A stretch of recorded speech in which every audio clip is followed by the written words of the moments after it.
This is a winter road trip you can take if you're based out of Fort Carson. It's just over 26 hours of driving time, but can take you to some really awesome ski spots if you're interested. We left and drove straight to Rock Springs, which is about a 6-hour drive up north in Wyoming. Stayed in Jackson, Wyoming at the Elk Country Inn that is dog friendly. We do have friends that have a bed and breakfast down in Jackson. It is called the Bentwood Inn. So if you aren't traveling with a bunch of animals like us, we would suggest you hang out there. It's a beautiful location and close to skiing in the airport. There is a park called Emily Stevens Park where you can go walk your dogs. They can be on leash or off leash. And you also can get a really great view of the Grand Tetons from this park location. There are lots of dogs there, so do keep that in mind. We then skied in Jackson Hole. This is not a part of the Epic Pass and does cost a decent amount of money. You can travel down 191 and go to see the Grand Teton National Park sign and keep traveling down that road to get some awesome views of the Grand Tetons. This is right by the airport, if that puts it in better perspective for you for where we were. But awesome views, would suggest seeing it at sunset as well. We then traveled down to Park City, Utah. This was about a 4.5-hour drive from Jackson to Park City. We stayed at a Holiday Inn, and I would say that this was the least dog-friendly of the dog-friendly hotels that we stayed at. Just wasn't a big fan of it.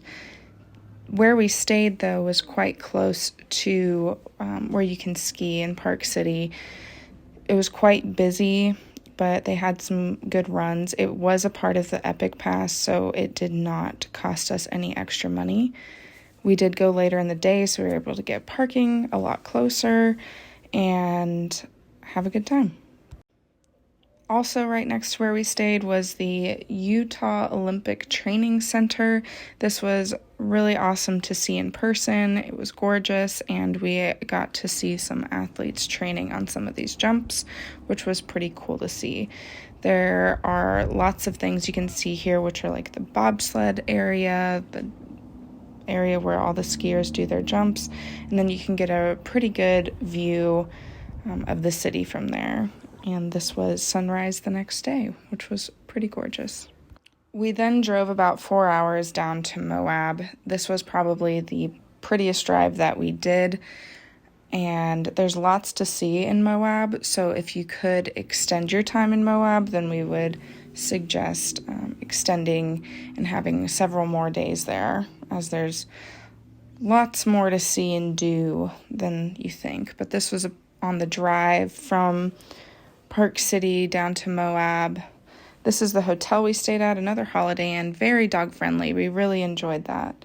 This is one of those driving trails we went down and just saw some really cool scenery. There's also lots of hiking trails off of this road, and you can take your dog on some of them. Some of them are dog friendly.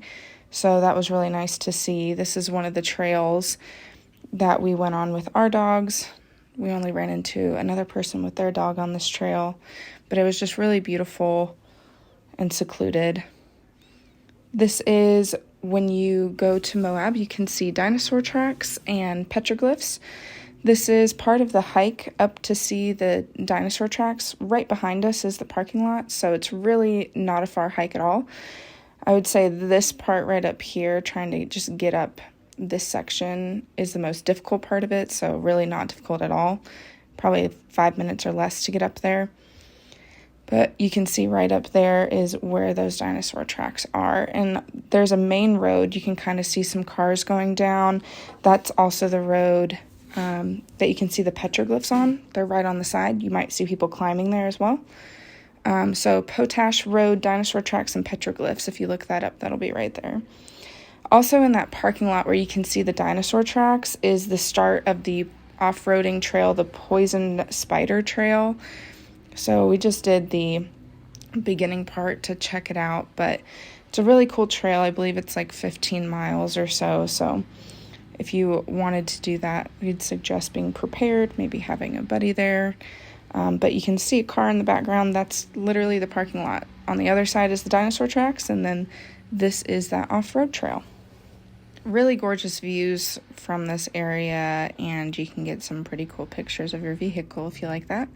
And then this is that petroglyph road, the potash road that we drove down, and you can kind of see some petroglyphs in that. Then we went to Arches National Park. There's 2 national parks there. There's Arches and there's Canyonlands. We did not make it to Canyonlands, but plan to.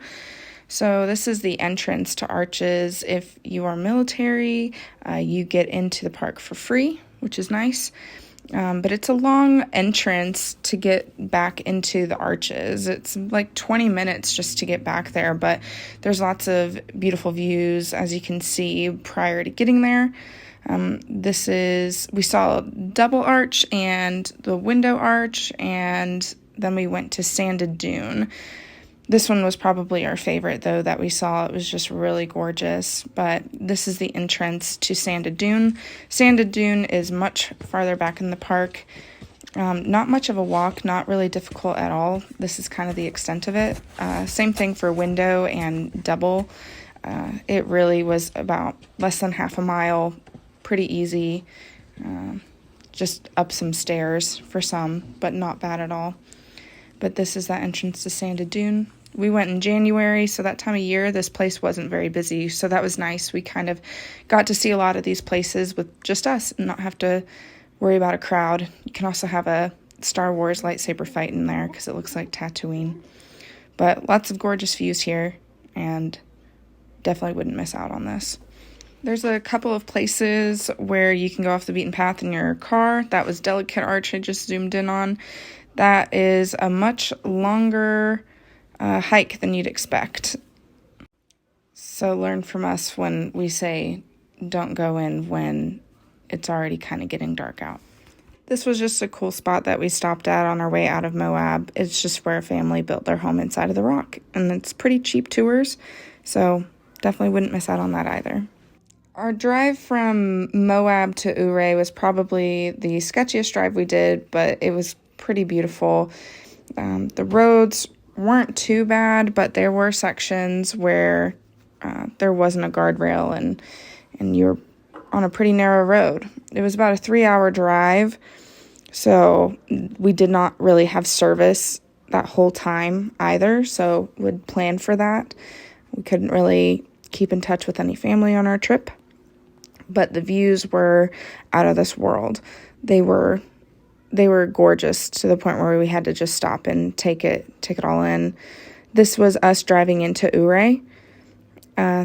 Really gorgeous. We stayed at the Riverside Resort, just a little dog-friendly cabin where there's a little building that you can go to the bathroom in. They have showers, very clean, but super dog-friendly, nice walking area, and right next to the river. So Telluride is only about an hour drive from Ouray, not bad at all. Gorgeous. There is skiing there, but it is not under the Epic Pass. You do have to pay for that separately.